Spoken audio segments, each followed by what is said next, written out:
చూస్తూనే ఉన్నారు కదా, రాష్ట్రంలో ఇప్పటి వరకు టిక్కెట్ల రభస. అవి అమ్ముకున్నారో కొనుక్కున్నారో అవన్నీ ప్రజలకు తెలుసు.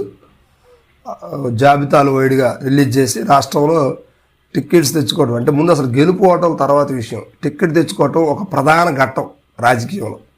ఇది ఈసారి ఆ ప్రజలకంటే ఇప్పుడు సోషల్ మీడియాలు పెరిగిపోయినాయి కాబట్టి జనాలకు బాగా అర్థమైంది అసలు టికెట్ ఎవరికి వస్తుంది. ఒకప్పుడు డిక్లేర్ అయ్యి టికెట్ ఇచ్చి ప్రచారానికి వచ్చిందా కూడా ఎవరొకళ్ళే అనుకునే పరిస్థితులు. కానీ అలా సోషల్ మీడియాలు పెరిగిపోయినాయి. రాజకీయం అనేది ఒక వేదిక, ప్రధాన వేదిక అయిపోయింది ప్రజలకి. సో అందువల్ల ఏంటంటే ప్రతి ఒక్కళ్ళు రాజకీయం అయిపోయి చూసే పరిస్థితులు అయితే కనిపిస్తూ ఉన్నాయి. ఇప్పటివరకు టికెట్ల గొడవ జరిగింది, అది అయిపోయింది. ఇక ఇప్పుడు నామినేషన్ల పర్వం నిన్నటిదాకా నడిచింది. నిన్నటితో నామినేషన్స్ కంప్లీట్ అయిపోయినాయి. ఇరు పార్టీలు కూడా బలాబలాలు ప్రదర్శించుకుంటూ నామినేషన్లు చేశారు. కొన్ని చోట్ల బలం లేనట్టు వ్యక్తిగా నటిస్తూ నామినేషన్లు చేసి రేపు గెలిచే పరిస్థితులు కూడా ఉన్నాయి కొంతమందికి.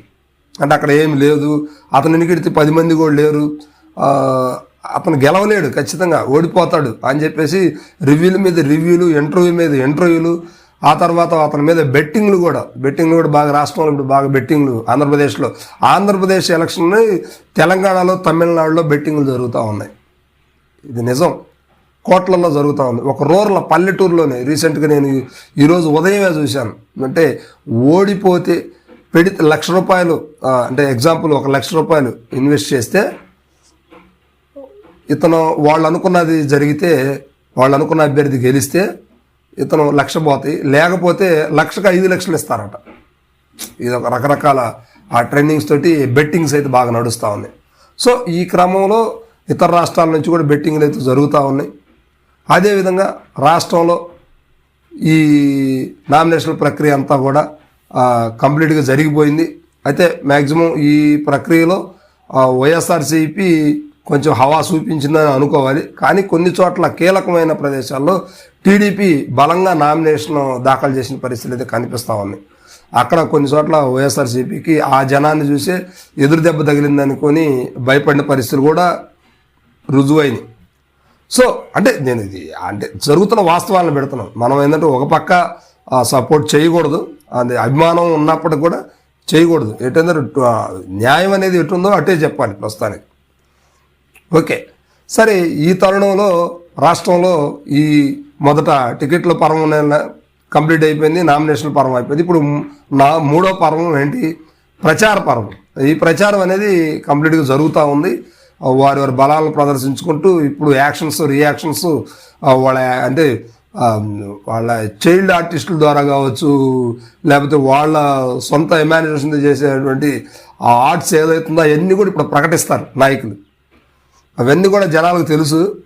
ఎన్ని ఆర్ట్లు వాళ్ళ ముందు గీసినా, ఎంత ఇచ్చేసినా కూడా ప్రజలకి ఏం కావాలంటే ప్రస్తుతానికి ఇప్పుడు ఓటుకి ఇప్పుడు అన్నీ చేస్తూ ఉంటారు, ప్రచారం అంతా సాగుతూనే ఉంటుంది. ఒక పక్క చివరి ఘట్టం ఏంటంటే ఓటుకి ఏమిస్తావు, నోటు ఇస్తావా, ఏమిస్తావా అనే ఒక ఆశ అయితే జనాల్లో రేగుతూ ఉంటుంది. ఇవన్నీ కూడా అందరికీ తెలిసిన విషయాలే. సరే, ఇక ఓటుకి రేపు ఎంత పలుకుద్ది ఏంది అనేది కూడా కొంతమంది చాలామంది అడుగుతున్నారు. అంటే కొన్ని ఛానల్స్లో కూడా వచ్చినాయి ఇవి. అంటే మనకు తెలిసినటువంటి వారు కూడా అడుగుతూ ఉన్నారు కనుక మనం కూడా దాని గురించి రివ్యూ ఇవ్వాలి. కాబట్టి ఇది అధికారికంగా అయితే చెప్పకూడదు, కానీ బయట జరిగేది మాత్రం అఫిషియల్గానే జరుగుతుంది. అనఫిషియల్గా ఏం జరగట్లేదు. డైరెక్ట్గా డబ్బులు ఇస్తున్నారు, మాకు ఈ నోట్లు ఏవండి, మీకు ఇది ఇంత డబ్బు ఇస్తామన్న లెక్కలో జరుగుతూ ఉంది. అయితే గతంలోనే ఈ ఓట్లకు సంబంధించి నోటు అంటే డబ్బులకి ఓట్లు అమ్ముకునే పరిస్థితి గతంలోనే 2,000 నుంచి 3,000 నడిచింది. ఈసారికి ఏంటంటే 3,000 నుంచి 4,000 అంటున్నారు. అదే క్రిటికల్ పొజిషన్లో ఉన్న కొన్ని ప్లేసుల్లో ఏదైతే అంటే మెయిన్ ప్రధాన నాయకులు ఎవరైతే ఉన్నారో చంద్రబాబు నాయుడు గారు, జగన్ గారు, అదేవిధంగా లోకేష్ గారు, తర్వాత ఇట్లా కొన్ని ఏరియాలు గుడివాడ నాని గారు, ఇట్లాంటి కొన్ని ఏరియాలో మాత్రం ఖచ్చితంగా 4,000, 5,000 ఇట్లా ఓటుకి రేటు అయితే పలికే అవకాశాలు అయితే ఉన్నాయి. మరి దీన్ని బేస్ చేసుకొని మిగతా ప్రాంతాల్లో కూడా ఎలా ఉంటుంది అనేది మాత్రం కొంచెం చూడాలి. అయితే ప్రస్తుతానికి జనాలకైతే మాత్రం ఎన్ని చేసినప్పుడు కూడా డబ్బులు అనేవి ఖర్చు పెట్టడం మాత్రం ఎవరు విన్నవరండి.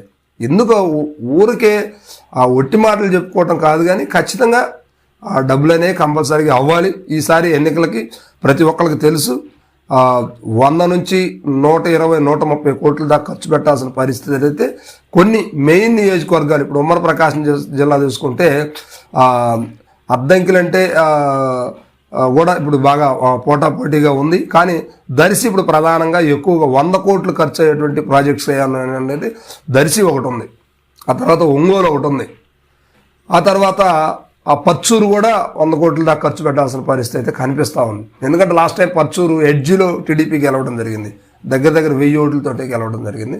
సో అందుకని ఇప్పుడు వాళ్ళు కూడా అక్కడ గట్టిగా ప్రధానంగా డబ్బు పాత్రనే పోషించాల్సిన పరిస్థితులు ఉన్నాయి. ఇక కందుకూరు కూడా బలాబలాలుగా గట్టిగానే ఉంది, కనిగిరి కూడా బలంగానే ఉంది. ఇక తక్కువ డబ్బుతోటి సాగేటువంటి ప్రాంతాలు ఏమైనా ఉంటే సంతనూతలపాడు, కొండేపి కొంచెం తక్కువగా నడుస్తాయి. ఇక చీరాల కూడా ఏంటంటే ఇప్పుడు ముక్కోణం జరగబోయే పరిస్థితి ఉంది, ఆమంచి కృష్ణమోహన్ గారు ఇవన్నీ కూడా. సో ఇక్కడ కూడా ఏంటంటే ఈసారి డబ్బు బలంగానే నలిగే అవకాశాలు అయితే ఉన్నాయి. సో వీటన్నిటిని బట్టి కూడా ఏంటంటే ఓవరాల్గా చూస్తే ఓటుకి 3,000 నుంచి 4,000 దాకా ప్రజలు అందుకునే పరిస్థితులు అయితే ఉన్నారు. వీటితో పాటు ఇక తెలియదే ఉంది, క్వార్టర్స్ కానీ బాటిల్స్ ఇవన్నీ కూడా ఆటోమేటిక్గా ప్రజలకు చెందాల్సిన పరిస్థితి. సరే, ఇవి అన్నీ కూడా ఏంటంటే కామన్గా జరిగేవి, ఇవి బయటికి చెప్పుకునే కాదు. ఎలక్షన్ కమిషన్ ద్వారా ఉన్నటువంటి పరిస్థితులను బట్టి అయితే ఇవన్నీ బయటికి చెప్పకూడదు, కానీ గెలుపోవడంలో అయితే చెప్పకూడదు. ఉన్న పరిస్థితిని మాత్రం వివరించడం తప్పు కాదు, కాబట్టి వివరంగా ఇవి చెప్పాల్సిన వస్తుందన్నమాట. సో దీన్ని బట్టి ఏంటంటే ఉమ్మడి ప్రకాశం జిల్లాలో కొన్ని నియోజకవర్గాల్లో బాగా, పశ్చిమ ప్రకాశంలో పెద్దగా ఖర్చు అనేది కొంచెం తక్కువలో జరిగిన మాత్రం తూర్పు ప్రకాశంలో మాత్రం, అంటే ఉమ్మడి ప్రకాశం జిల్లా, ఇప్పుడు బాపట్ల జిల్లాల్లో మాత్రం ఎక్కువగా డబ్బు నలిగే అవకాశాలు అయితే ఉన్నాయి. రైట్.